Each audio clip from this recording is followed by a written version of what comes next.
How's everybody? Welcome, Instagram and Facebook family. You are at Business Strategies and Tips with Lady L, and I am your host, Lady L. Today, we are going to dive into a different topic. It's a topic that is extremely important. A lot of people avoid it, but as we have been doing over the past month in establishing infrastructure and putting together the grassroots of your business, this is a very important part of your business. And that is legacy building strategies. You didn't take the time to embrace the vision, mission, and purpose that God gave you in your business or organization or ministry to just leave it to its own devices when you're no longer here.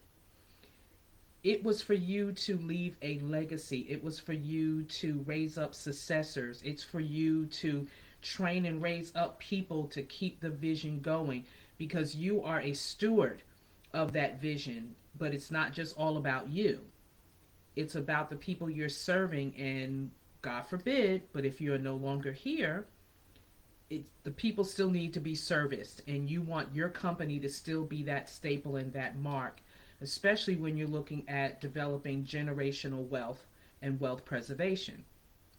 So, we're going to talk about the type of personal protection that you need to have in place for yourself, but also for your business. Now, what is a business life insurance policy?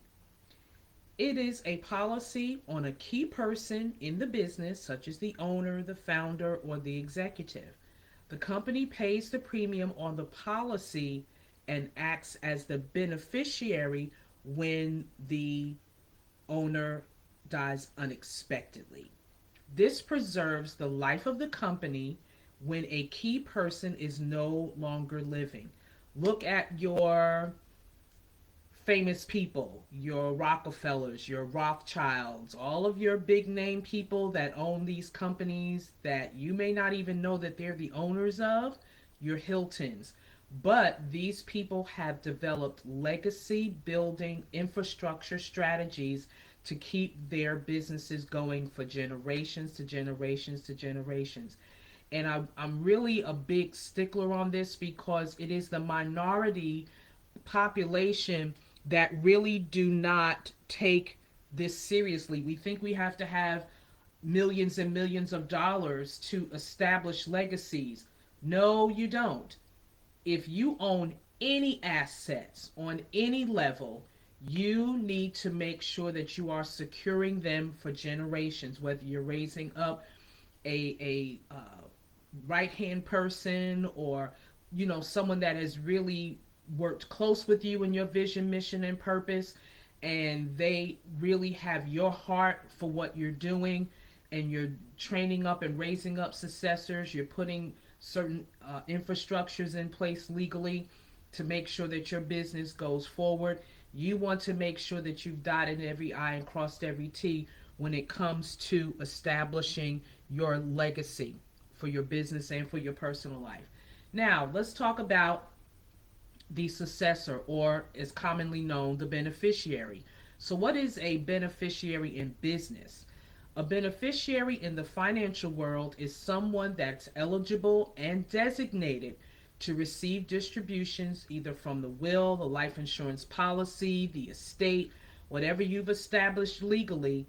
They are the people that you are entrusting to continue your vision, mission, and purpose. Now, can a business partner be a beneficiary? You can also have a business partner life insurance policy that names the surviving partner or the business owner as successor as the beneficiary of the policy. The immediate benefit is that the survivors receive the money in the areas which are most needed. So that goes into that estate planning that we'll be talking about over the next couple of days as well. A beneficiary collects what is designated to be given to them. They do not have to take part in the responsibility as the executor does. So that's why the other subjects that we're going to be talking about in the next couple of days is critical. Beneficiaries can also acquire a trust from the deceased individual, and there are benefits to a trust due to the various types of trust. You need to do your due diligence, your homework, your research, finding lawyers that is specifically for estate, establishing estates and trusts. And do your own research as well so that you know the different types of trusts and what benefits they have and what things that you need to be cautious and aware of. Can a business be a beneficiary of a life insurance policy? A beneficiary can be any person, charity, business, or trust. You have so many people that they maybe their families have gone on before them and they're the last person in the family to be alive, so there's really no one to leave anything with. You can either have charities or your church or place of worship, another business that you either partnered with or that you've collaborated with, that you all have a understanding of each other's vision, mission, and purpose. And God forbid if anything happens to either one, you're supporting one another in that area.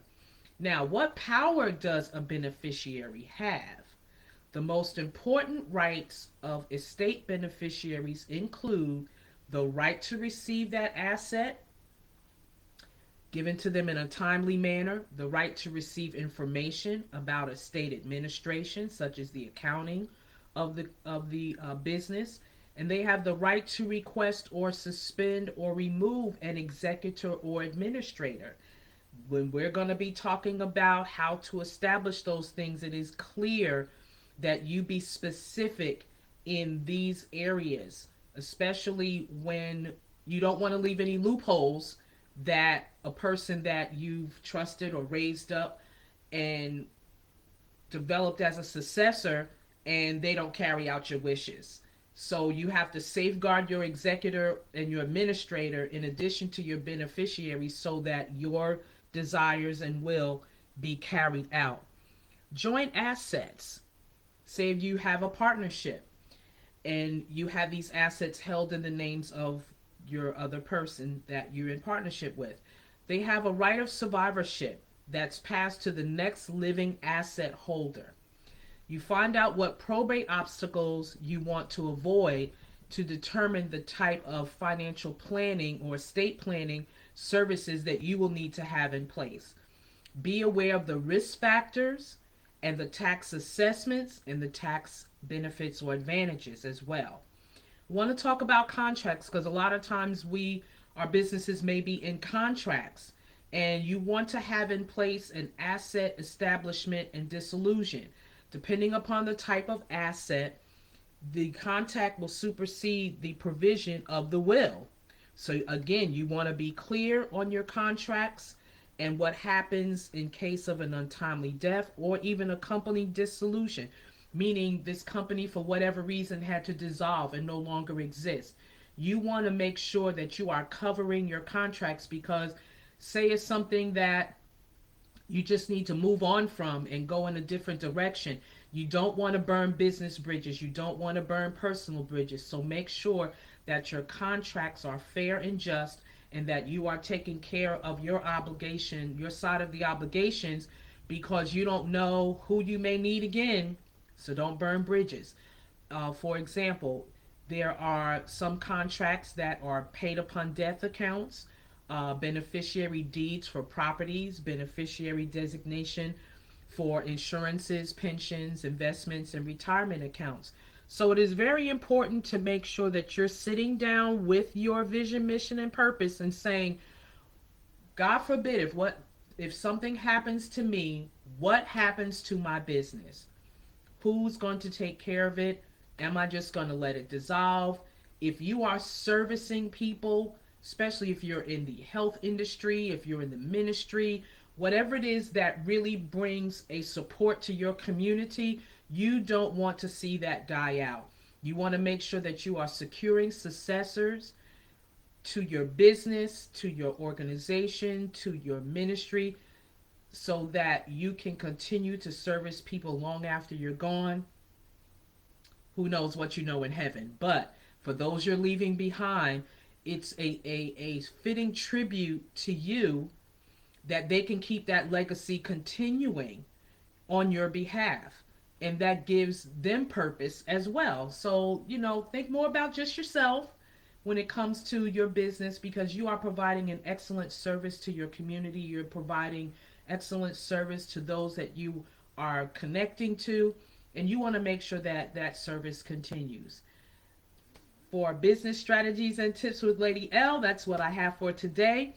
Definitely tune in tomorrow. We're going to pick up on some more areas to make sure that your business is secure on a personal and a business level. In case of your absence, for whatever reason, you could have a leave of absence, anything. Could be a mental issue, a medical issue. You want to make sure that your business thrives and continues. So, with that being said, follow me on my Facebook and YouTube channel, Lady Vern, Ladyverne. Please visit my website, Success Beyond Strategies, that's STRATEGZ.com, and let me know if there's any assistance that myself and my staff can help you to make sure that you are laying these infrastructure foundations solid and sure to have successful, profitable business actions. Bye bye for now.